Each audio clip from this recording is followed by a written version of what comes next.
దేవునికి మహిమ కలుగును గాక. పరిశుద్ధాత్మతో నింపబడినటువంటి వాళ్ళు ఏం చేస్తారట? వివాదాన్ని రేపరు, అసూయ పడరు. ఇక్కడ ఆ మాటలు ఆత్మఫలం ఏదనగా 22వ వచనం చూస్తే అందులో ఇదో మాట, మనము ఆత్మను అనుసరించి జీవించువారమైతిమా, ఆత్మను అనుసరించి క్రమముగా నడుచుకుందుము, ఒకరికినొకరికి వివాదము రేపకయు, ఒకరి యందొకరు అసూయ పడకయు, వృధాగా అతిశయపడకయు ఉందుము. అంటే ఇటువంటి వాళ్ళు వృధాగా పనులు చేస్తుంటారు అన్నమాట. పరిశుద్ధాత్మ దేవుడు లేనటువంటి వాళ్ళు ఏంటంటే వివాదాలు రేపడం, ఇంకొంచెం రేపుతూ ఉంటారు. ఏ విధంగా గొడవ ఆడాలి, ఏ విధంగా అంటే వాళ్ళు నొచ్చుకుంటారు. ఏంటంటే అసూయ, ద్వేషం, కలహం, మత్సరం, ఇవన్నీ కూడా ఆత్మ లేని వాళ్ళకు ఉన్నాయి. కాబట్టి ఇక్కడ ఆత్మను అనుసరించే వాళ్ళకి ఏముంటుందట? ఇక్కడ చెప్తున్నారు, మనం ఆత్మను అనుసరించి జీవించేవారమైతిమా, ఆత్మను అనుసరించి క్రమముగా నడుచుకుందుము. క్రమము అంటే ఏంటి చూసుకుందాము. లూకా సువార్త చూసుకుందామండి, 24వ అధ్యాయం. దేవుడు యేసు ప్రభువారు ఏం చెప్పి వెళ్ళారు? 24వ అధ్యాయం 47, 48, 49. ఇక్కడ యేసు ప్రభువారు వెళ్ళిపోతూ శిష్యులతో చెప్తున్న మాటలు ఏంటంటే, యెరూషలేము మొదలుకొని సమస్త జనులలో ఆయన పేరట, యేసుక్రీస్తు పేరట అన్నమాట, ఆయన పేరట మారు మనస్సును పాప క్షమాపణయు ప్రకటించబడునని వ్రాయబడి ఉన్నది. ఈ సంగతులకు మీరే సాక్షులు. ఇదిగో నా తండ్రి వాగ్దానం చేసినది మీ మీదకి పంపుచున్నాను. మీరు పైనుండి శక్తి పొందు వరకు పట్టణంలో నిలిచి ఉండుడని వారితో చెప్పాను. దేవునికి మహిమ కలుగునుగాక. హల్లెలూయా. ఏమని రాయబడ్డది? యేసు ప్రభువారు మరి చూడక్కర్లేదు, మత్తయి సువార్త 4వ అధ్యాయం 17వ వచనంలోని, ఇదిగో పరలోక రాజ్యం సమీపిస్తుంది, మీరు మారు మనస్సు పొందండి. మారు మనస్సు. యేసు ప్రభు నమ్ముకొని బైబిల్ పట్టుకొని చర్చిలోకి వచ్చి ఏంటంటే 1 గంట 2 గంటలు ఉండి ఇంటికి వెళ్ళిపోవడం కాదు జీవితం. మారు మనస్సు అనేది ఉండాలి. అలాంటి వాళ్ళు ఏంటంటే రక్షణ పొందినటువంటి వ్యక్తులు, మారు మనస్సు పొందినటువంటి వ్యక్తులు, వీరి కొరకు ఒక వాగ్దానాన్ని యేసు ప్రభు వారు చెప్తున్నారు. ఎవరితోని? శిష్యులతో చెప్తున్నారు. ఇదిగో నా తండ్రి వాగ్దానం చేసింది మీ మీదకు పంపుచున్నాను. ఏంటండి? ఇదిగో ఈ సంగతులు మీరే సాక్షులు. ఇదిగో నా తండ్రి వాగ్దానం చేసినది మీ మీదకు పంపుచున్నాను. మీరు పైనుండి శక్తి పొందు వరకు పట్టణంలో నిలిచి ఉండుడని వారితో చెప్పాను. వారు ఎక్కడ నిలబడ్డారు? యెరూషలేములోకి వెళ్ళిపోయి దేవునికి స్తోత్రాలు చెల్లించారట. దేవుని సన్నిధిలోకి వెళ్ళిపోయి అలాగా 50 రోజులు, మరి ఎన్ని రోజులు చేశారు అక్కడ రాయబడలేదు. కానీ ఒక రోజు వచ్చింది, ఒకానొక రోజు వారు కూర్చున్నన్నాళ్ళు కూడా ఏమీ రాలేదు. కానీ ఒకరోజు అందరూ ఒక ఇంట్లో కూర్చుంటుండగా అకస్మాత్తుగా పరిశుద్ధాత్మ దేవుడు వారి మీదకి వచ్చి, వారి పరిశుద్ధాత్మ ఎప్పుడైతే వారి మీదకి వచ్చిందో వాక్ శక్తి వాళ్ళకి వచ్చింది. ఏంటంటే డ్యాన్సులు వేయడం, పరిగెత్తడం, కాలుతోడు తానడాలు, బైబిల్ మట్టియడాలు, ఈ పరిశుద్ధాత్మ లక్షణాలు కావు. పరిశుద్ధాత్మ దేవుడు అల్లరికి కర్త కాడు. ఈ మాటలు ఎక్కడ పెడతారో నాకు తెలియదు. కానీ ఏంటండి, పరిశుద్ధాత్మ దేవుడు మర్యాదస్తుడు, గౌరవమైనటువంటి వ్యక్తి. చిన్న మాట కూడా సహించలేరు ఆయన. తన బిడ్డలు ఏదైనా తప్పుగా ఆలోచిస్తే ఏంటండి హృదయంలోనే మనకు బాధ వచ్చేస్తుంది. మనస్సాక్షి ఉన్న వాళ్ళకి ఏంటి ఇలాగ ఆలోచిస్తున్నాం మనం, ఇది తప్పు కదా, మనలో ఉండి ఆయన మాట్లాడతారు. అప్పుడు ఏం చేస్తాము? సరి చేసుకోవడం. ఇది పరిశుద్ధాత్మ దేవునిలో ఉన్న లక్షణాలు ఇవి. దేవునికి మహిమ కలుగునుగాక. కాబట్టి పరిశుద్ధాత్మతో నింపబడాలి, లేకపోతే పరలోక రాజ్యం వెళ్ళరు. కానీ దేవుని ఆత్మతో నింపబడాలి. నా ఆత్మ లేనివాడు నా వాడు కాదు అని యేసు ప్రభువారు మరి రోమాపత్రికలో పౌలు చెప్తున్నాడు, నా ఆత్మ లేనివాడు నా వాడు కాడని. ఇది ఉంటేనే ఎత్తబడతాం మనం. ఇప్పుడు భయంకరమైన శ్రమలు రాబోతున్నాయి. ఇప్పుడు దాకా చేపల వర్షం పడ్డదండి, ఇంకెక్కడేదో వర్షం పడ్డది, ఇంకెక్కడో ఏదో పడ్డది అంటున్నారు. ఇప్పుడు అగ్ని వర్షం కురవబోతుంది భూమి మీద. ఏంటండి, కావాల్సి ఇంటికి వెళ్ళి పేతురు రాసిన పత్రిక చూసుకోండి. పంచభూతాలట మహావేండ్రంతో చూసారా కరిగిపోతాయట. మహావేండ్రంతో కరిగిపోతాయట పంచభూతాలు. ఆకాశంలోంచి అగ్ని కొరకు నిల్వ చేయబడ్డది భూమి. అందులో మీరుంటారా? ఎవరుంటారు చెప్పండి? అయితే ఇప్పుడు ఏం చేయాలా? పరిశుద్ధాత్మతో నింపబడాలా. అందరికీ దేవుడు డబ్బులు లేనోలా ఉన్నాయండి, పేదోలా ఉండి, గొప్పోలా ఉన్నాయండి, అందరికీ దేవుడు మనం అంటే ఇష్టం. ఆయనకి దేవునికి మహిమ కలుగును గాక. హల్లెలూయా. మనం అంటే ఇష్టమే కాబట్టి ఇందాక ఓ మాట చెప్పింది చూసారా? రైల్వే స్టేషన్కి వెళ్ళి చచ్చిపోదాం అనుకుందట అమ్మాయి. చచ్చిపోతే ఒక ముసలాయనలాగా వచ్చాడు ఆయన. ఒక ముసలాయనలాగా వచ్చి, ఎందుకు ఇక్కడ కూర్చున్నావు, పద అని చేయి పట్టుకొని నీ కోసం ఎతుకుతున్నారని. ఆయన వచ్చి నిలబడగానే అప్పటి నుంచి కూడా ట్రైన్ వస్తే దాని కిందకి వెళ్ళిపోదాం అనుకున్నా, ఒక్క ట్రైను రాలేదు. ఈ ముసలాయన ఎప్పుడైతే మాట్లాడుతున్నాడో ట్రైన్ వచ్చి వెళ్ళిపోయింది. అంటే దేవుడు ఆ ఒక్క వ్యక్తి పట్ల అంత శ్రద్ధ కలిగితే మీ పట్ల ఉండదా? మీ పట్ల ఉండదా? మీరు మార్చుకోవాలా, మనసు మార్చుకోవాలా, మారు మనసు పొందాలా, రక్షణ పొందాలా, దానికి అర్థమేంటో తెలుసుకోవాలా, చెప్పేటప్పుడు వినాలి, లేదా బైబిల్ చూసి నేర్చుకోవాలా. నేర్చుకోకపోతే ఇంకేం చేయలేము. ఒక రోజు వస్తుంది ఏంటండి, భయంకరమైన పనులు చేసిన వాళ్ళు యాక్సిడెంట్ల ద్వారా చచ్చిపోతున్నారు. చిన్న చిన్న పిల్లలు చచ్చిపోతున్నారు. వాళ్ళు చేసిన పాపాలకి ఏం చేస్తున్నారు? జైల్లో పెడుతున్నారు. భయంకరమైన జరుగుతున్నాయి బయట. కాబట్టి బైబిల్ మాట సత్యము, బైబిల్ మాట సత్యం కాబట్టి వినడం నేర్చుకోవాలి, పరిశుద్ధాత్మతో నింపబడడం నేర్చుకోవాలి. నిజమే, దేవుడు మన కాపుదల ఉంది, దేవుని కాపుదల ఉంది. కానీ కాపుదల ఉందని మన ఇష్టానుసారంగా జీవిస్తామంటే అది కుదరదు. దేవుని సన్నిధిలో ఉండాలి. దేవునికి మహిమ కలుగును గాక. మీరు బాగోవాలి, బ్రతకాలంటే దేవుని సన్నిధి కావాలి. హల్లెలూయా, హల్లెలూయా. ఎఫెసీయులకు రాసిన పత్రిక చూసుకుందాము. ఇక్కడ చూసుకున్నాం, వాగ్దానం చేసినది మీ మీద పంపుతున్నానని యేసు ప్రభు చెప్పారే, అది మీ మీద ఉందో లేదో మీరు చూసుకోండి. దేవునికి మహిమ కలుగును గాక. హల్లెలూయా. ఎఫెసీయులకు రాసిన పత్రిక చూసుకుందామండి. 1వ అధ్యాయం చదువుతాను, 13, 14. మీరు సత్యవాక్యమును అనగా మీ రక్షణ సువార్తను విని క్రీస్తునందు విశ్వాసం ఉంచి వాగ్దానం చేయబడిన ఆత్మ చేత ముద్రించబడితిరి. దేవుని మహిమకు కీర్తి కలుగుటకై ఆయన సంపాదించుకొనిన ప్రజలకు విమోచన కలుగు నిమిత్తము ఈ ఆత్మ మన స్వాస్యమునకు సంచుకరువుగా ఉన్నాడు. దేవునికి మహిమ కలుగును గాక. ఈ ఆత్మ మనకు స్వాస్యం అంటే ఏంటి చెప్తారు ఎవరన్నా? పరలోక రాజ్యం. దేవునికి మహిమ కలుగును గాక. మనిషి చనిపోయిన తర్వాత అక్కడ స్వాస్యం, ఎక్కడ పరిశుద్ధాత్మతో నడిపిస్తున్నాడు. వాగ్దానం ఇచ్చి, సత్యవాక్యాన్ని ఇచ్చి ఇక్కడ నడిపిస్తున్నాడు మనల్ని. ఎక్కడ కోసం? పరలోకం కొరకు ఇక్కడ నడిపిస్తున్నాడు. ఆ ఆత్మ చేత ముద్ర వేశాడు మీకు. ఆ ఆత్మ చేత ముద్ర వేశాడు కాబట్టి మీరు సరిగా నడుచుకోవాలి. ఇక్కడ నడుచుకోవాలి, పరలోకం వెళ్ళాలి నేను. కాబట్టి అక్కడ కోసం ఇక్కడ ఆత్మనే సంచికరువుని మనకి ముద్రగా ఇచ్చాడు. మీరు సత్యవాక్యమును అనగా మీ రక్షణ సువార్తను విని, వాక్యం అందించి అందుకున్నారు కాబట్టి రక్షణ సువార్తను విని క్రీస్తునందు విశ్వాసం ఉంచి వాగ్దానం చేయబడిన ఆత్మచేత ముద్రించబడితిరి. దేవుని మహిమ కీర్తి కలుగుటకై ఆయన సంపాదించుకున్న ప్రజలకు విమోచన కలుగు నిమిత్తము ఈ ఆత్మ మన స్వాస్యమునకు సంచికరువుగా ఉన్నాడు. విమోచన కలుగు నిమిత్తము అంటే ఏంటి? పరలోకానికి వెళ్ళినప్పుడు ఏంటండి ఆయన ఎలా వస్తాడు? దెస్సలోని పత్రిక చూసుకుందామండి ఒకసారి.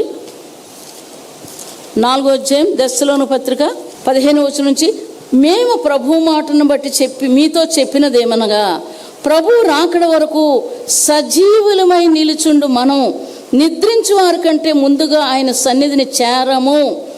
ఆర్భాటముతోనూ ప్రధాన దూత శబ్దముతోనూ దేవుని బోరతోనూ పరలోకము నుండి ప్రభువు దిగి వచ్చును. క్రీస్తునందుండ మృతులైన వారు మొదట లేతురు. ఆ మీదట సజీవులమై నిలిచియుండు మనము వారితో కూడా ఏకముగా ప్రభువుని ఎదుర్కొనుటకు ఆకాశ మండలమునకు మేఘముల మీదకి కొనిపోబడదుము. కాగా మనం సదాకాలం ప్రభువుతో కూడా ఉందము. కాబట్టి మీరు ఈ మాటల చేత ఒకడొకడు ఆదరించుకొనుడి. దేవునికి మహిమ కలుగునుగాక. ప్రధాన దూత శబ్దంతోనూ ఆర్భాటంతోనూ ఆ దినాని కోసం ఇక్కడ దేవుడు పరిశుద్ధాత్మతో నింపుతున్నాడు. కొంతమంది ఏంటండి వినరు, దేవుని సేవకుల మాట వినరు, సంఘాలని చెదరగొడతారు. ఏంటండి సంఘాలు చెదరగొట్టడం, వాళ్ళ ఇష్టానుసారంగా జీవించడం, వాళ్ళు జీవించింది కాక ఉన్న వాళ్ళు పాడు చేయడం. ఏంటండి ఇవన్నీ దేవుడు చూస్తున్నాడు. సంఘాన్ని చెదరగొడితే వారి ఇల్లు చెదరగొడతాడట దేవుడు అంటున్నాడు. దేవునికి మహిమ కలుగును గాక. మీకు బోరింగ్లు వేస్తామండి, మీకు బిల్డింగ్లు కడతామండి, మీ చర్చిలో డబ్బులు ఇస్తామండి. ఇది విశ్వాస జీవితం కాదు. ఇది విశ్వాస జీవితం కాదు. అవిశ్వాసులు లక్షణాలు, బుద్ధులు, సంఘాలు పాడు చేసుకునే బుద్ధులు ఇవి. కాబట్టి జాగ్రత్తగా జీవించడం నేర్చుకోవాలి. పరిశుద్ధాత్మతో నింపబడితే జాగ్రత్తగా ఇంట్లో కలహాలు రాకుండా చూసుకోవాలి. ఏంటంటే కారణం లేకుండా అవతల కలహాలు ఆడితే మనం ఏం చేయలేము. కారణం లేకుండా అవతల కలహాలు ఆడితే మన వాళ్ళు తప్పు కాదు, దేవుడు దాన్ని చూసుకుంటాడు. దేవునికి మహిమ కలుగును గాక. హల్లెలూయా. అటువంటి వాళ్ళు అలా ఉండబట్టి ఈరోజు పెంచుతున్నాడు. లేకపోతే మమ్మల్ని ఎందుకు పెంచుతాడు? అటువంటి బుద్ధులు ఉంటే, అటువంటి లక్షణాలు ఉంటే, నువ్వు ఇలాంటి వాళ్ళు, మీరు ఇలాంటి వాళ్ళు, మీకెందుకు ఇలాగని చెప్పేసి ఈదుల పాలు చేసేస్తాడు ఆయన. కానీ సరిగ్గా జీవించబట్టి మమ్మల్ని ఈరోజు పెంచుతున్నాడు. మేము తింటున్నాం, ఉంటున్నాం, బట్టలు కట్టుకుని ఉంటే ఆయన పెంచుతున్నాడు మమ్మల్ని. దేనికి మహిమ కలుగును గాక. హల్లెలూయా. ఎవరినైనా చూసినప్పుడు బాధ కలుగుతుంది. ఏంటంటే పిల్లలు ఇద్దరు వచ్చారు, పాపం వాళ్ళ అమ్మ వదిలేసింది, వాళ్ళ నాన్న వదిలేశాడు. వదిలేసి పారిపోయాడు. ఆవిడ చేసే పనులు చూడలేక పారిపోతే పిల్లలకు అన్నం పెట్టకుండా ఈవిడ ఇష్టానుసారంగా తిరుగుతుంది. ఆ పిల్లలు చూసి ఎంతో బాధేసింది. నువ్వు వెళ్ళి రాయించుకురామ్మా, ఏంటి ఏదో చేద్దామని ఆ పిల్లలు చూసినప్పుడు నా గత జీవితం ఒకసారి గుర్తొచ్చింది. మా పిల్లలకి ఫీజులు కట్టలేక డబ్బుల కోసం ఎంతో తల్లడిల్లిపోయిన రోజులు కూడా ఉన్నాయి. ఇలాంటివి చూసేటప్పుడు మన గతం గుర్తు రావాలి. దేవునికి మహిమ కలుగునుగాక. హల్లెలూయా. వాళ్ళు పోతే పోని అనుకుంటే మరి ఇంక అంతే, నీకు మనస్సాక్షి పనిచేయలేదన్నమాటే. కాబట్టి మనస్సాక్షి పనిచేసేలాగా మనం బ్రతకడం నేర్చుకోవాలి. అదే పరిశుద్ధాత్మ ముద్ర. పరిశుద్ధాత్మ ముద్ర. చంపేసుకుంటారు మనస్సాక్షిని, చంపేసుకొని ఇష్టానుసారంగా తిరుగుతున్నారు. దేనికోసం తిరుగుతున్నావు? దేవుడు నీతో మాట్లాడడం లేదా? నీ జీవితాన్ని పాడు చేసుకోవడానికి తిరుగుతున్నావా? నీ ఊతలు అసూయతో కలహంతో రేగిపోతున్నావంటే నువ్వు దేవుని బిడ్డ కాదు. ఎవరైనా సరే దేవుని బిడ్డ కారు. కాబట్టి ఈ విషయాలు జ్ఞాపకం చేసుకోండి. ఇక్కడ యేసు ప్రభువు చెప్తున్నారు ఏమని, మీరు వాక్యము చేత, మీరు సత్యవాక్యమును అనగా మీ రక్షణ సువార్తను విని, ఎప్పుడైతే మీరు సత్యవాక్యాన్ని, రక్షణ సువార్త, రక్షించబడ్డానికి సువార్త విన్నారో, ఏంటంటే విని క్రీస్తునందు విశ్వాసం ఉంచి వాగ్దానం చేయబడిన ఆత్మచేత ముద్రించబడితిరి. వాగ్దానం చేయబడిన ఆత్మచేత ముద్రించబడితిరి. పాపం అంటే భయం ఉండదు కొంతమందికి. రోగం వచ్చిందని రోగంతో అలా భరిస్తూనే ఉంటారు. కానీ మనది ఏదుందో, మన పాపం ఏముందో, ప్రభా నన్ను క్షమించు, నేను పాపని పశ్చాత్తాపం పడితే దేవుడు స్వస్థపరుస్తాడు. దేవునికి మహిమ కలుగునుగాక. హల్లెలూయా. హల్లెలూయా. అది ఇష్టానుసారంగా జీవిస్తారు. అదే కొంతమందికి ఆచారాలు ఏంటండి, కొంతమందికి ఆచారాలు ఉంటాయి. ఆచారాలు, అన్యజనుల ఆచారాలు వ్యర్థము. బైబిల్లో అనేక సార్లు దేవుడు చెప్తున్న మాటలు. ఇర్మీయా గ్రంథం 1వ వచనాల్లో 10వ అధ్యాయం 1వ వచనం, అన్యజనుల ఆచారాలు వ్యర్థములు, ఆకాశం అందు అగుపడి చిహ్నములకు వారు భయపడతారు కానీ మీరు భయపడకడి. ఎంత మంచి మాటలు మన కొరకు రాయబడ్డాయి. దేవునికి మహిమ కలుగునుగాక. హల్లెలూయా. నాకు చాలా ఆచారాలు ఉండి చీపురు గట్ట దాటి అవతలకి వెళ్ళను. బియ్యంలో రాళ్ళు మా ఇంట్లో ఎప్పుడు తగులే. ఆ రాళ్ళు కానీ కింద పడిస్తే మట్టుకుంటే తగు అయిపోతుందేమో అని ఏం చేసే కాలంలో పోసేదాన్ని. ఏంటండి ఎప్పుడు గొడవ, వీళ్ళ నాన్నగారు తాగేసి వస్తే గొడవే, కొట్టడమే, తిట్టడం, ఇలాంటి బిడ్డలుగా సమాధానం లేదు, మాకు లేదు. సంతోషం ఎప్పుడు వస్తే ఏమవుతుందో అని భయంతో జీవించేటువంటి వారు అంతకుముందు. ఆ తర్వాత సాయంకాలం 5 అయితే మంచినీళ్ళు తాగడానికి కూడా ఇచ్చేదని కాదు. ఏంటి ఇంట్లో డబ్బు పోతుందని, డబ్బే లేదు కానీ పోతుందని ఆ అనుమానం. తర్వాత చస్తున్నామన్న మంచినీళ్ళు శుక్రవారం అస్సలు రానిచ్చేదని కాదు ఎవరిని. ఎన్ని ఆచారాలు, తక్కువ చెప్పాను కానీ మా రాణికైతే ఒక నూనె ఒత్త తీసుకొని దిగదుడిచి రోడ్డు మధ్యలోకి పెట్టేదాన్ని అక్కడ వెలుగుతున్నట్లుగా. చూసారా? ఉప్పు దిగదుడిచేదాన్ని. గుడ్డులు, నల్లగుడ్డు, తెల్లగుడ్డు, పసుపు గుడ్డు, ఇంక తక్కువే. ఇలాంటివన్నీ చేసేదాన్ని. ఏ రోజైతే యేసుప్రభుని నమ్ముకున్నానో 3 పిల్లలకి మరలా ఏమో ఎంతెంత కురుపులతోటి వచ్చేసాయి. మచ్చూచుకం వచ్చేస్తే ఇప్పుడు దాకా దేవుడు అనుకున్నాను నేను, ఇప్పుడు నీ పని చెప్తానని కొబ్బరి నూనె తీసుకొని తల మీద వేసి 3 రోజులు ప్రార్థన చేశారు. 3వ రోజుకు మరి లేవండి. దేవునికి మహిమ కలుగునుగాక. హల్లెలూయా. ప్రతి సంవత్సరం వచ్చేస్తే 2 నెలలు వాళ్ళతో పాటు నాకు బాధలే, నాకు తిండి ఉండేది కాదు. వాళ్ళు వాంతులు చేసేయడం, 2 నెలలు మంచం మీద ఉండేవారు ప్రతి సంవత్సరం. ఏ రోజైతే ఆ ప్రార్థన వచ్చిందో ఈ రోజు వరకు మరలా అది రాలేదు, వాళ్ళకి మరలా రాలేదు. వాళ్ళ మొఖాల మీద గంటలు కూడా ఉంటాయి వచ్చేసి, అంత భయంకరంగా వచ్చింది. ఇప్పుడు అనేకులకు నేను ప్రార్థన చేస్తే తగ్గిపోతాను. ఎంతెంత కురుపులతో అరిటాకుల మీద వేసి చచ్చిపోతారని చెప్తే ఎల్లుండికి తగ్గిపోద్దంటే ఎల్లుండికి తగ్గిపోయి అవి అలా ఇంచుమించు 15-20 మంది కూడా తగ్గిపోయి. దేవునికి మహిమార్థమై మాటలు చెప్తున్నాను. దేవుని మహిమ కలుగునుగాక. మంచిగా జీవిద్దాం, మంచిగా జీవిద్దాం, కుటుంబాలు కట్టుకుందాం, దేవుడి కొరకు జీవిద్దాం, పౌరుషం కలిగి జీవిద్దాం, దేవుని కొరకు మహిమకరంగా బ్రతుకుతాం. దేవుడు మన జీవితాల్లో ఏది చేస్తే అదే. ఎంతమందికి ఇష్టం ఈ మాట? దేవునికి మహిమ కలుగునుగాక. ఆయన చెడు చేయడు, ఆయన మంచే చేస్తాడు. ఇది నీవు అర్థం చేసుకొని మంచిగా బ్రతకడం నేర్చుకోవాలి. ఇక్కడ ఈ మాట చెప్తున్నారు, నువ్వు ఎప్పుడైతే రక్షించబడ్డావో పరిశుద్ధాత్మ అనే ముద్ద నీలో పడుతుంది. మరలా నువ్వు ఎప్పుడైతే పాపం చేస్తావో దేవుడు దుఃఖపడుతూ నీ మీద నుంచి బయటికి వెళ్ళిపోతారు. నీ ఇష్టానుసారమైన జీవితం నువ్వు జీవిస్తుంటావు. కాబట్టి ఈ 2 జీవితాలు ఏ జీవితం నీలో ఉందో నీవు చూసుకొని బ్రతకడం నేర్చుకోవాలి. దేవునికి మహిమ కలుగునుగాక. మరి చూసుకున్న అపోస్తుల కార్యములు 2వ అధ్యాయం 32, 33, 34, 35 వచనాలు. అపోస్తుల కార్యములు 33, 34 చదువుతాను. కాగా ఆయన దేవుని కుడిపార్శ్వమునకు హెచ్చింపబడి పరిశుద్ధాత్మను గూర్చిన వాగ్దానము తండ్రి వలన పొంది మీరు చూచుచూ వినుచున్న దీనిని కుమ్మరించి ఉన్నాడు. దేవునికి మహిమ కలుగునుగాక. హల్లెలూయా, హల్లెలూయా. కాగా దేవుని కుడిపార్శ్వమునకు ఆయన చనిపోయి సమాధిలోకి వెళ్ళి తిరిగి లేచి తండ్రి యొక్క కుడిపార్శ్వమందు కూర్చొని ఇప్పుడు ఏం చేస్తున్నాడు? పరిశుద్ధాత్మను గూర్చిన వాగ్దానమును తండ్రి వలన పొంది మీరు చూచుచూ వినుచున్న దీనిని కుమ్మరించి ఉన్నాడు. అంటే పరిశుద్ధాత్మను కుమ్మరించి ఉన్నాడు. మనం చూసుకున్నాం కదా.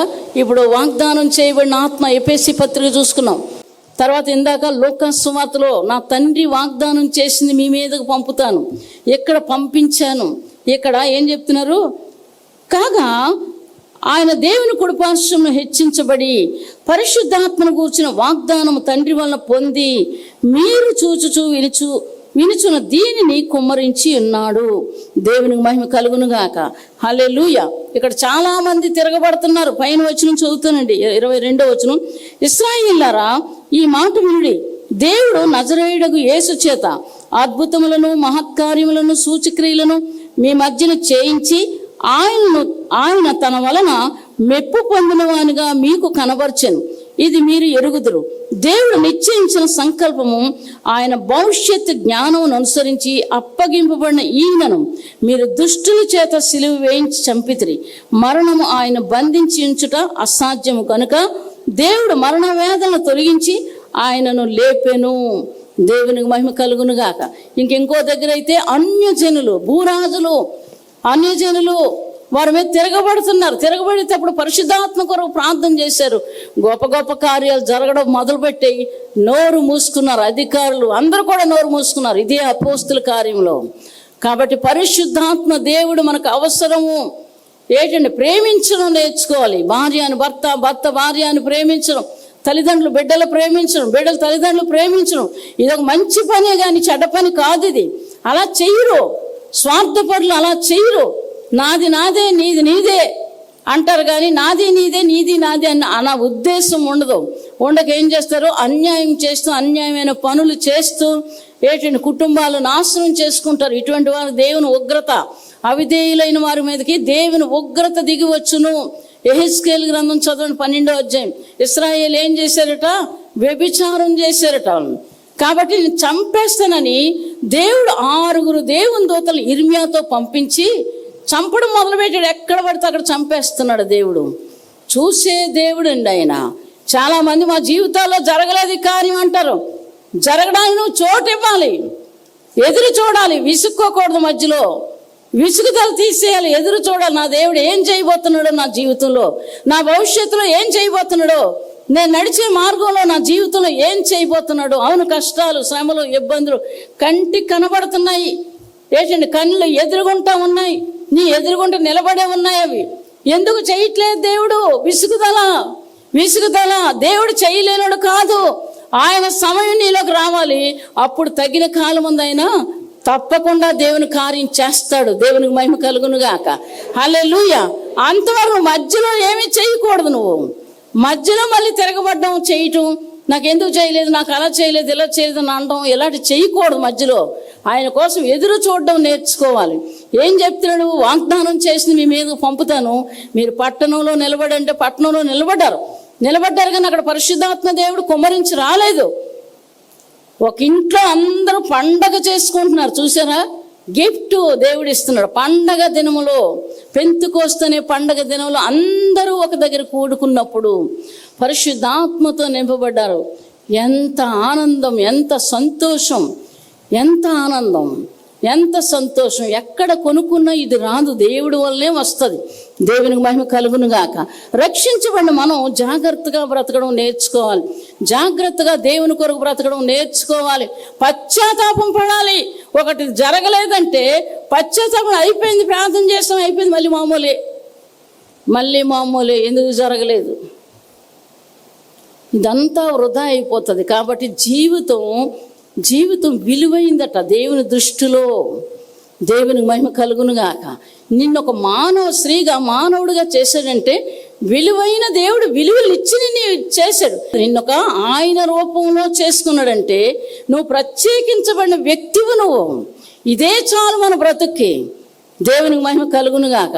ఏంటంటే ఇదే చాలు మన బ్రతుక్కి. ఆయన ప్రేమించి ఇచ్చిన ఈ మానవ జన్మ పరిశుద్ధంగా బ్రతకడం, దేవుని కొరకు బ్రతకడం, సువార్త చేయడం, అనేకుల్ని ఆయన దగ్గర తీసుకురావడం, ఆయన మహిమ కొరకే జీవించడం, నీ కుటుంబాన్ని కట్టుకోవడం, ఇతరుల కుటుంబాలు కట్టడం, ఇవన్నీ చేయడం నేర్చుకోవాలి. ఇవన్నీ పరిశుద్ధాత్మ దేవుడు మిమ్మల్ని నడిపిస్తాడు. దేవునికి మహిమ కలుగును గాక. హల్లెలూయా. ఒక మనిషి వెళ్ళిపోతున్నాడు, చూసారా? వాక్యం చదువుకుంటూ వెళ్ళిపోతున్నాడు. ఫిలిప్పును పంపించాడు పరిశుద్ధాత్మతో నింపబడి. రథాల ముందు నడుస్తాయా? మనిషి ముందు నడుస్తాడా? ఏంటండి, రథం కంటే ముందు పరిగెట్టాడట. అటువంటి శక్తి కలిగిన దేవుడు మనకున్నాడు. దేవునికి మహిమ కలుగునుగాక. ఆయన శక్తి కలిగిన దేవుడు ఉన్నావు కాబట్టి ఆయన గౌరవిస్తున్నాం, ఎంత మర్యాద ఇస్తున్నాం. ఏంటండి, ఏదో వెళ్ళాలి కాబట్టి వెళ్తున్నాం, మధ్యాహ్నం నుంచి ఆరాధన అయిపోయి వెళ్ళడం, ఇవన్నీ మీకు తప్పు అనిపించట్లేదేమో చాలామందికి. కాబట్టి చాలా తప్పు ఇది.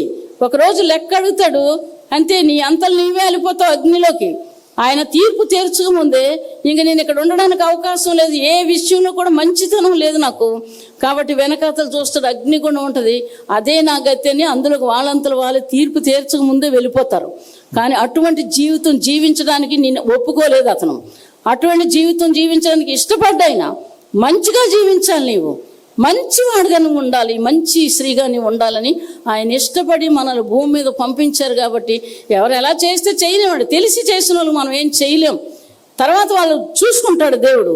దేవునికి మహిమ కలుగును గాక. మనం వ్యక్తిగతంగా మనం చాలా జాగ్రత్తగా ఉండాలి, దేవుని ప్రేమించాలి. ఆయన తండ్రి వాగ్దానం చేసింది నా తండ్రి వల్ల నేను పొందుకున్నాను.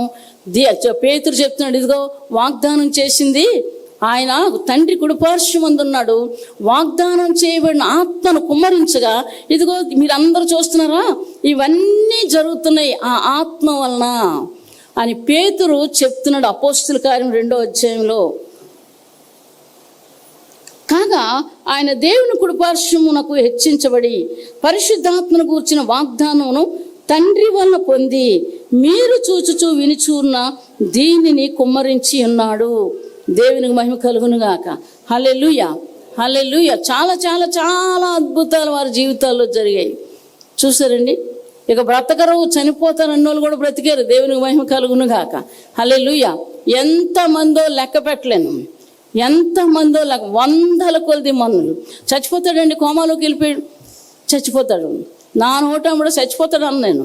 బ్రతుకుతాడని అంటాను. తర్వాత చచ్చిపోతాడో మరి బ్రతుకుతాడో తెలియదు, కానీ బ్రతకడం మాత్రం బ్రతికాడు. దేవునికి మహిమ కలుగును గాక. హల్లెలూయా. ఎంతమందో మన దగ్గర రవిప్రకాష్ అని వచ్చేవాడు. అది చిన్న 2 సంవత్సరాల కుర్రాడు పై 2 అంతస్తుల నుంచి కిందకు పడిపోయాడు. అప్పటికి 6 నెలల నుంచి కోమాలోనే ఉన్నాడు. వాళ్ళ అక్కాళ్ళు మా చర్చికి వస్తుండేవారు.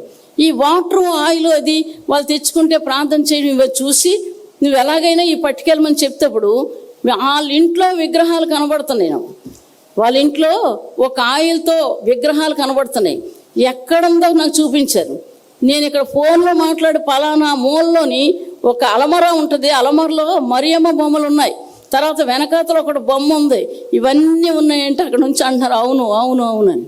మీరు అవన్నీ తీసేయండి ఇప్పుడే, నేను ఆ ఫోన్లో చెప్పాను అవన్నీ తీసేయండి, ఈ వాటర్ ఆయిల్ మీరు రాసి పట్టండి అనుభవసరికి 2 చుక్కలు వేసరికి వాడు తెలివి వచ్చింది.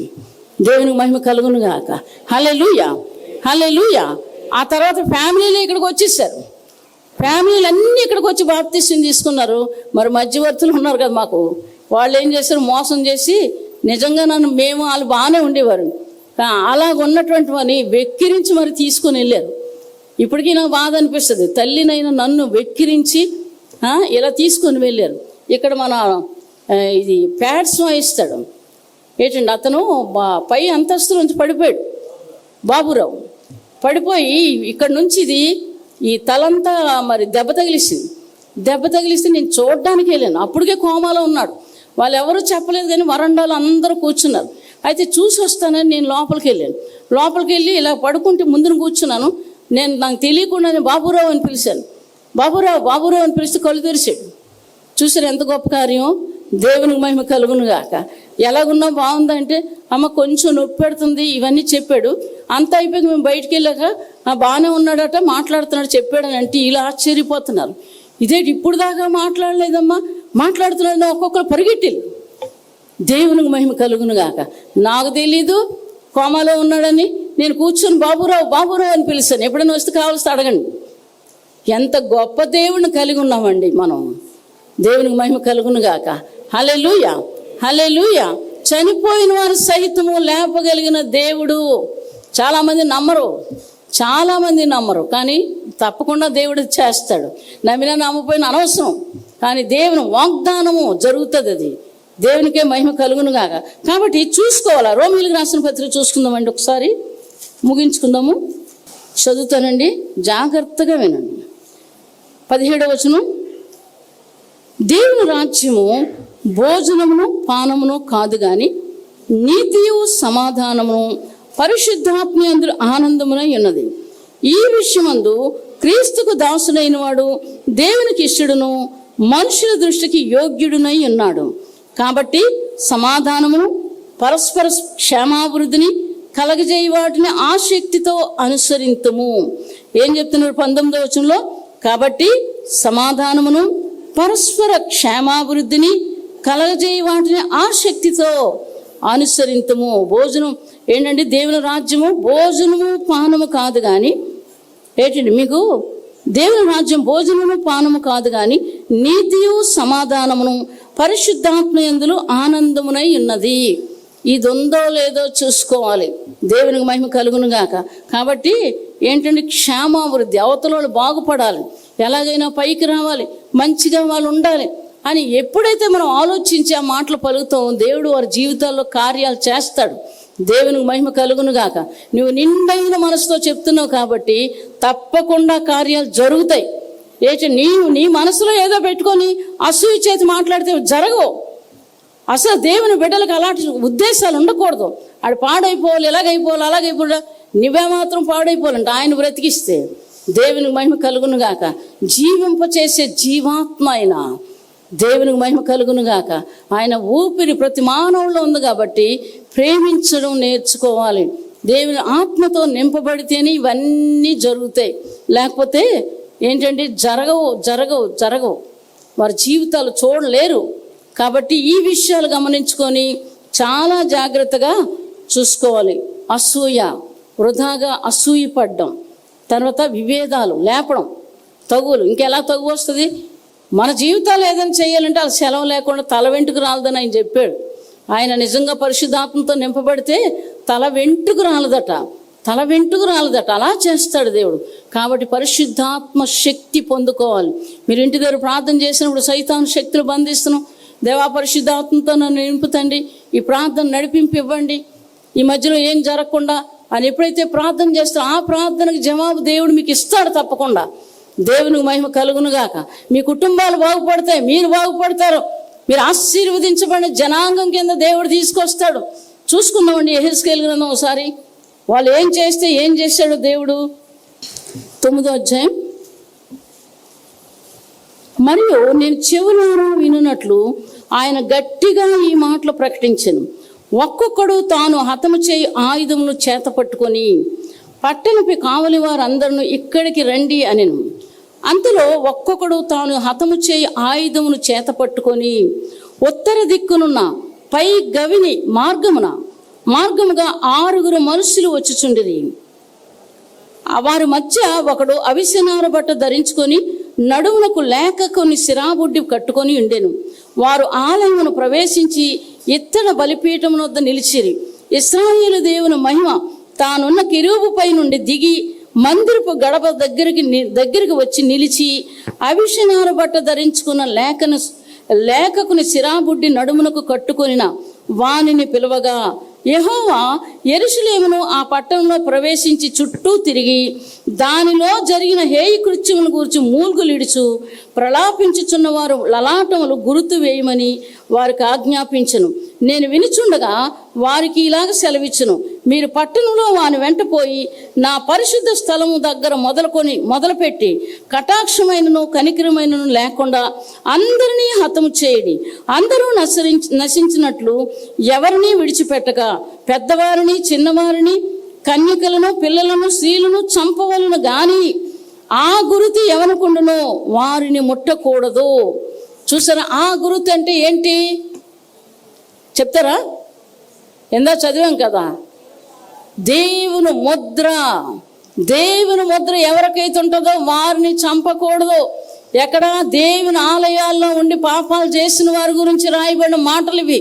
కాబట్టి కన్యకులు, పిల్లలు, వృద్ధులు అందరిని చంపమంటున్నాడు. 6 దేవుని దూతలు పంపాడు, ఒకని ప్రవక్తను పంపించాడు. మీరు వెళ్ళి చంపేయండి, చంపే ఆయుధాలు ఇచ్చి పంపించాడు దేవుడు. ఆ గురుతు ఎవనకుండునో వానిని మాత్రం ముట్టుకోవద్దని దేవుడని యెహోవా అక్కడ ఆజ్ఞాపిస్తున్నట్లుగా చూస్తున్నాం. మరి ఏ గుర్తులు ఉన్నాయో మీరు చూసుకోవాలి. డబ్బుల కోసం బతికిన వాళ్ళు ఏంటండి, డబ్బుల కోసమే బ్రతుకుతారు, ఇతరులకు పెట్టరు, పిసనారులు, దేవుని రాజ్యంలోకి వెళ్ళరు. ఇవన్నీ ఉన్నాయి. చూసుకుని ప్రకటన గ్రంథం ఒక మాట చూసుకుందాము. ప్రకటన గ్రంథం ఒక మాట చూసుకుందామండి. 22వ అధ్యాయం 15వ వచనం చదువుతానండి. కుక్కలను, మాంత్రికులను, వ్యభిచారులను, నరహాంతకులను, విగ్రహారాధకులను, అబద్ధమును ప్రేమించి జరిగించు ప్రతి వాడును వెలుపటనుందురు. ఎంత భయంకరమైన మాట. ఇటువంటివి ఉన్నాయి, ఇంకా చాలా ఉన్నాయి. ఇంకా పిసనార్లు దేవుని రాజ్యంలోకి వెళ్ళరు, క్లియర్గా రాయబడ్డది. పిసనార్లు, దొంగలు, లోబులు, ఇటువంటి వారు దేవుని రాజ్యానికి హక్కుదారులు కారు. కాబట్టి ఏదైనా నా జీవితంలో జరగలేదండి, పశ్చాత్తాపం పడి ఏడవడం మొదలు పెట్టాలి. దేవుని కనికరం నీ మీద దిగుతుంది, అందులోనే ఉంది. నువ్వు బాగుపడాలంటే, నీ కుటుంబం బాగోవాలి, నీ పిల్లలు బాగోవాలి, కూర్చొని ఏడవండి. నా పిల్లల పరిస్థితి, నేను ఏడుస్తున్నాను, దేవుడే చెప్పాడు ఇలాగని. నేనే ఈ కార్యం చేశాను, నేను ఏడ మానేశాను. నేను ఏం చేస్తుంది చేయని, నన్ను చూస్తున్నాడు ఆయన. దేవునికి మహిమ కలుగును గాక. హల్లెలూయా, హల్లెలూయా.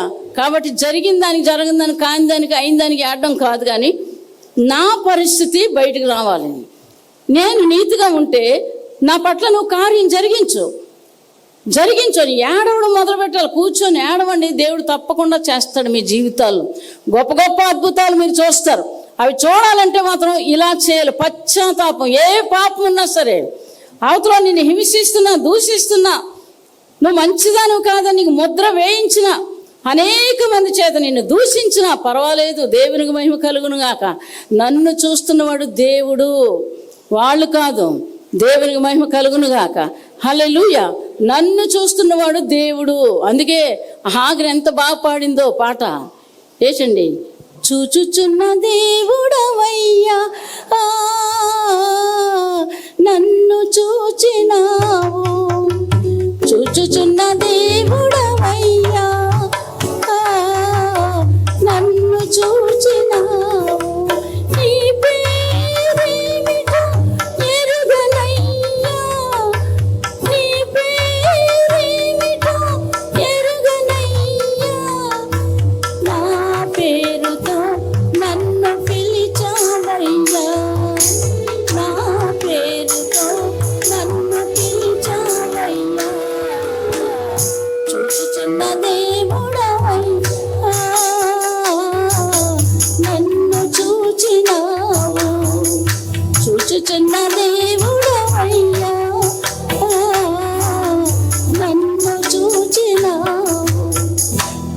వెళ్ళిపోయారు. అడవిలో నీళ్లు లేవు, అన్నం లేదు, ఆహారం లేదు, దారి లేదు, ఎక్కడికి వెళ్ళాలో తెలీదు.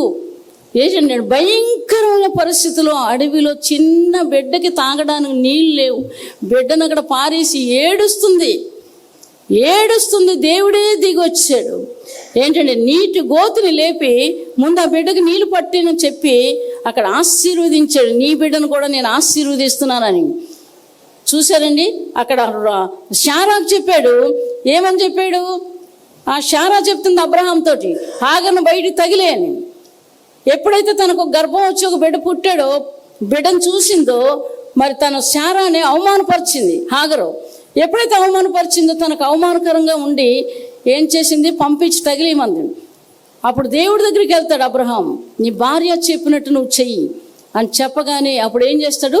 నీళ్లు తిత్తి ద్రాక్షారసం తిత్తి ఇచ్చి పంపేస్తాడు. దేవుడు మాట విని అలాంటివి కఠినమైన పనులైనా సరే అదే చెయ్యాలి. దేవునికి మహిమ కలుగును గాక. బయటండి పిల్లలు ఎంత భయంకరులైనా సరే ఏమంటున్నారంటే ఈవిడ ఎంత కఠినాత్మురాలండి అని నన్ను అండం మొదలుపెట్టారు. దేవుడికి తెలుసు నేను ఎలా పెంచాను. తిండి మాని సంవత్సరం 6 నెలలు నేను తినలేదండి. నెలకు ఒక్క పూట తినేదాన్ని.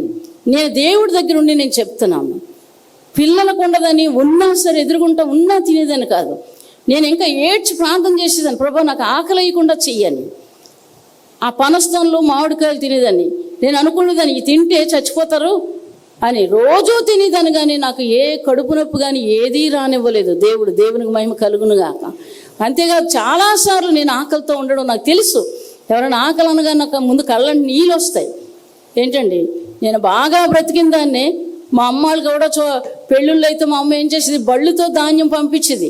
మా నాన్న భయంకరమైన పిస్తున్నారు. చెప్తున్నాను కదా, నిజమే చెప్తాను. చూశారంటే మాత్రం అసలు ఎవరు. అందుకని మా పాలేరులు అయినా సరే మా అమ్మ కోసం ఇలా చూసేవారు. చూసి అమ్మ మీతో మాట్లాడాలని. అప్పుడు ఏం మాట్లాడి ఇట్రా అని చెప్పి మాట్లాడేది. ఇలాగమ్మా మా పరిస్థితి ఎలాగుందంటే కళ్ళంలోని బండితో ధాన్యం ఎన్ని బస్తాలు పడితే అన్ని బస్తాలు పట్టుకెళ్ళి అమ్ముకొని సమస్య తీర్చుకునేది. ఎవరైనా గర్భిణీ స్త్రీలు వస్తే మా మెడ నిండా బంగారం ఉండేది. నీళ్ళకి వెళ్తానని తెంపేసి నూతులో పడిపోయిందని చెప్పి వాళ్ళకి ఇచ్చేసేది. అలాంటి ధర్మమూర్తి కానీ నరకంలో ఉంది. దేవుడు లేడు. ఎంత మంచి వాళ్ళైనా సరే దేవుడు లేకపోతే నరకమే. కాబట్టి ఈ విషయాలు జాగ్రత్తగా బ్రతకడం నేర్చుకోవాలి. మేము అలా బ్రతికే వచ్చాం, కానీ కష్టాలు నాకు బాగా తెలుసు. పాఠం నేర్పించాయి. పాఠం ఒక గుణపాఠం కాదు, ఏచండి డిగ్రీలు కాదు, బిఏలు కాదు, ఆ చదువుకున్న వాళ్ళకైనా రావు, కానీ దేవుడు మంచి పాఠం నేర్పించాడు. క్రమంగా నడిపిస్తున్నాడు నన్ను ఈ దినాన్ని. దేవునికి మహిమ కలుగును గాక. క్రమంలో ఉంటేనే దీవించబడతాం.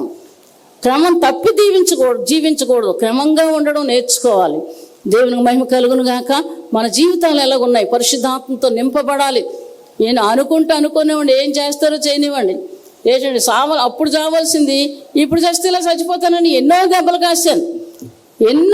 కాశానండి. లక్షలే పడ్డాయి. నా లెక్కెడితే లక్షల దెబ్బలు పడ్డాయి. ఒక్కోసారి రక్తమే వచ్చేది. రక్తం వస్తే వదిలేసి మళ్ళీ వెళ్ళిపోయేవారు. ఒక 4 రోజులు 5 రోజులు వచ్చేవారు కాదు.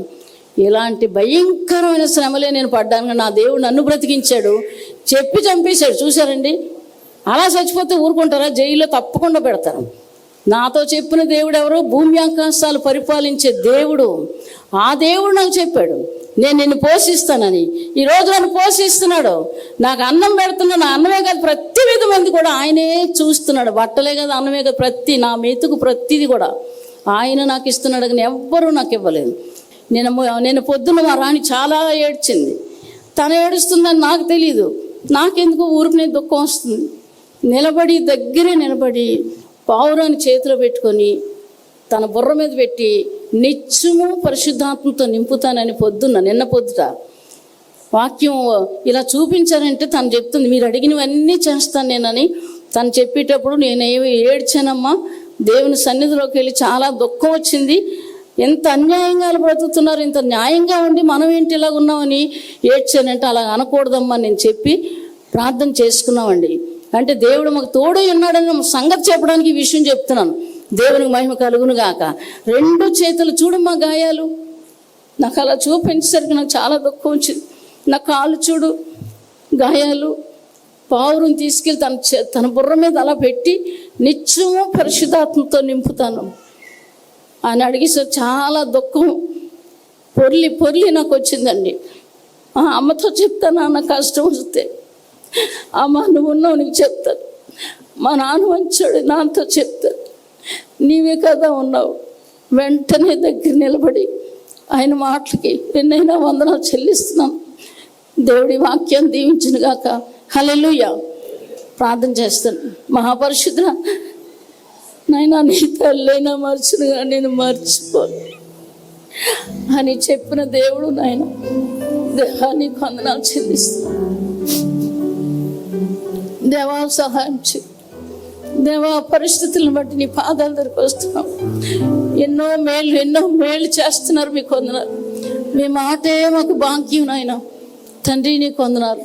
వాక్యానుసారంగా ఇక్కడ ఉన్న బిడ్డలందరూ జీవించడానికి కృప దయచేయి ప్రభా. నాయన ఆశీర్వదించబడిన జనాంగంగా చేయండి దేవా. దుష్టుడి చేతిలో పడకుండా సహాయం చేయండి దేవా. తప్పించుతండి నీకు వందనాలు. నీ రాజ్యంలో ఉండడానికి ప్రభా ప్రతి కుటుంబాన్ని నిలబెట్టి తండ్రి, వాళ్ళ అవసరతలన్నీ తీర్చండి దేవా. అద్భుతాలు చేసే దేవుడు సహాయం చేయండి. మీరు తోడైండి నడిపించినాయి, మాకు వాళ్ళకి తోడైండి నడిపించండి. వాక్యానుసారమైన జీవితాలు దయచేయండి. మీరే సహాయం చేయండి. యేసు నామమున అడిగి వేడుకుంటున్నాం తండ్రి. ఆమేన్. హల్లెలూయా, హల్లెలూయా.